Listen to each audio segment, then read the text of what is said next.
Assalamualaikum warahmatullahi wabarakatuh. Baik, anak-anak ibu sekalian, sebelum kita memulai pembelajaran pada hari ini, alangkah baiknya kita buka pembelajaran kita dengan membaca basmalah. Bismillahirrahmanirrahim. Dan juga kita buka dengan membaca doa belajar yang dipimpin oleh ketua kelas. Silahkan kepada ketua kelas untuk memimpin doa belajar pada kesempatan kali ini. A'udzubillahi minasyaitonirrajim. Bismillahirrahmanirrahim. Rabbi zidni ilma warzuqni fahma waj'alni minas sholihin. Baik, anak-anak ibu sekalian, dengan membaca doa tadi, mudah-mudahan pembelajaran kita pada hari ini berjalan dengan baik dari awal hingga akhirnya. Baiklah, sebelum kita memasuki materi pembelajaran kita hari ini, sebelumnya ibu akan mengambil absen. Apakah ada di antara anak-anak ibu yang tidak hadir? Baik, mari sama-sama kita doakan semoga anak-anak ibu yang tidak bisa hadir hari ini dapat hadir mengikuti pembelajaran pada pertemuan selanjutnya. Dan semoga anak-anak ibu yang sakit segera diangkat penyakitnya oleh Allah Subhanahu wa taala. Baiklah, siapa di antara anak-anak ibu yang tahu apa materi pembelajaran kita pada hari ini? Ya, benar sekali anak-anak ibu, yaitu tentang riba. Baiklah, sebelum ke pembahasan, ibu akan menyampaikan tujuan pembelajarannya terlebih dahulu, yaitu yang pertama, siswa mampu menjelaskan pengertian dan hukum riba dengan benar. Yang kedua, siswa mampu menjelaskan macam-macam riba dengan benar. Yang ketiga, siswa mampu memaparkan hikmah diharamkannya riba. Baiklah, langsung saja ke pembahasan. Yang sama-sama kita ketahui, anak-anak ibu sekalian, kata riba berasal dari bahasa Arab, aziyadah yang artinya tambahan, an-numu yang artinya berkembang, al-ulu yang artinya membesar, dan al-irtifa yang artinya meningkat. Sedangkan menurut istilah fikih, riba ialah kelebihan atau tambahan pembayaran dalam pinjam-meminjam atau hutang piutang uang atau barang tanpa ada ganti atau imbalan yang disyaratkan bagi salah satu dari dua orang yang membuat perjanjian. Sebagai contoh, seseorang meminjamkan uang kepada orang lain dengan syarat pada waktu pengembalian dilebihkan dari nilai semula. Selanjutnya, dasar hukum riba terdapat di dalam Quran Surat Al-Baqarah 275 yang berbunyi Bismillahirrahmanirrahim wa ahallallahu al-bai'a wa harrama riba, yang artinya padahal Allah telah menghalalkan jual beli dan mengharamkan riba. Yang kedua, terdapat di dalam hadis riwayat Muslim, yang artinya dari Jabir radhiyallahu anha, ia berkata, Rasulullah Shallallahu alaihi wasallam telah melaknati orang-orang yang memakan riba, orang-orang yang menjadi wakilnya, atau orang yang memberi makan hasil riba, orang yang menuliskan, orang yang menyaksikannya, dan selanjutnya Nabi bersabda, mereka itu semua sama saja. Hadis riwayat Muslim. Yang ketiga, menurut ijma para ulama sepakat bahwa seluruh umat Islam mengutuk dan mengharamkan riba. Di sini dapat disimpulkan bahwa semua agama melarang atau mengharamkan praktek riba karena dapat menimbulkan dampak negatif bagi pemberi dan penerima pinjaman. Riba hukumnya haram berdasarkan Al-Quran, Sunnah, dan ijma para ulama. Selanjutnya adalah macam-macam riba, yaitu ada 4. Yang pertama yaitu riba fadl, yang kedua riba qard, yang ketiga ribayat, dan yang keempat riba nasiah. Yang pertama riba fadl, yaitu tukar menukar dua buah barang yang sama jenisnya namun tidak sama ukurannya yang disyaratkan oleh yang menukarkannya. Perkara dilarang adalah kelebihan atau perbedaannya, ukuran atau takarannya. Contohnya, tukar menukar emas dengan emas atau beras dengan beras, dan ada kelebihan yang disyaratkan oleh yang menukarkannya.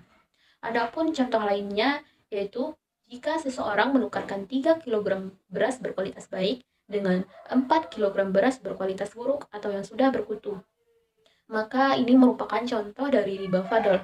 Pertukaran ini melibatkan perbedaan takaran yang tidak adil, yang bertentangan dengan prinsip-prinsip muamalat dalam Islam. Supaya tukar menukar ini tidak termasuk riba, maka harus ada 3 macam syarat, yaitu yang pertama, tukar menukar barang tersebut harus sama, dan yang kedua, timbangan atau takarannya harus sama, dan yang ketiga, serah terima pada saat itu juga. Kedua, riba kardi, yaitu pinjam-meminjam suatu dengan syarat ada keuntungan atau tambahan dari orang yang menghutangi.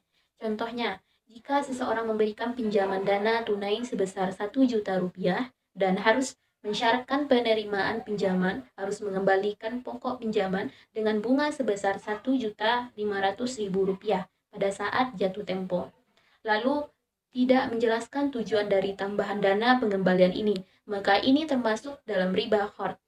Dalam Islam, memberikan pinjaman seharusnya merupakan tindakan kebaikan tanpa syarat tambahan.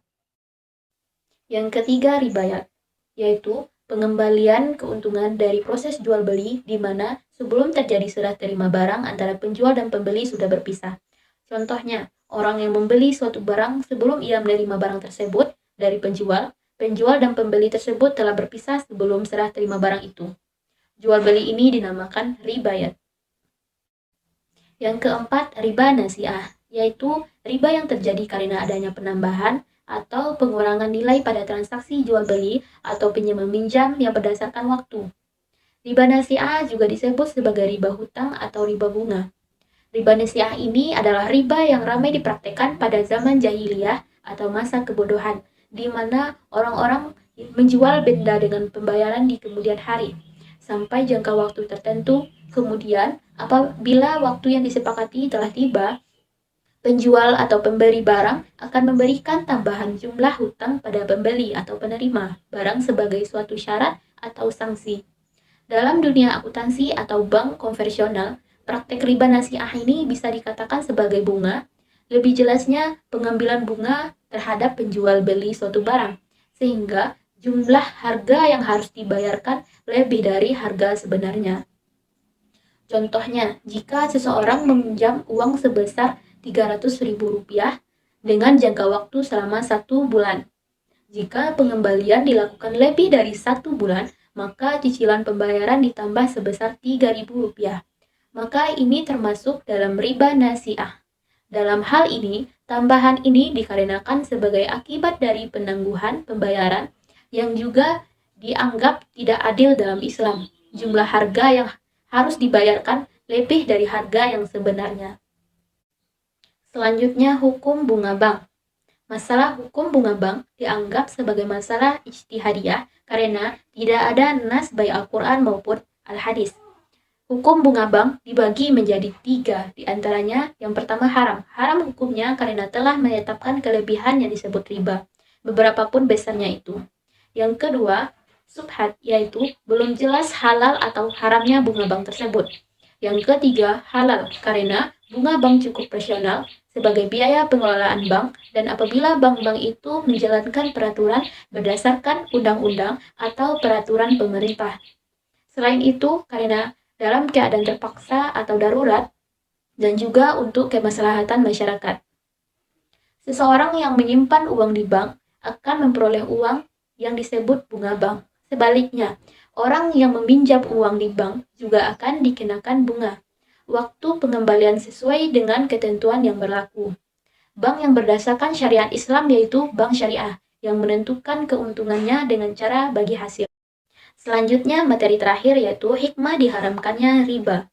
Yang pertama yaitu menjauhkan dari sikap serakah atau tamak terhadap harta yang bukan miliknya. Yang kedua, menimbulkan permusuhan antar pribadi dan mengikis habis semangat kerjasama atau saling tolong-menolong sesama muslim. Yang ketiga, menimbulkan tumbuh suburnya mental pemboros yang tidak mau bekerja keras dan menimbun harta di tangan satu pihak.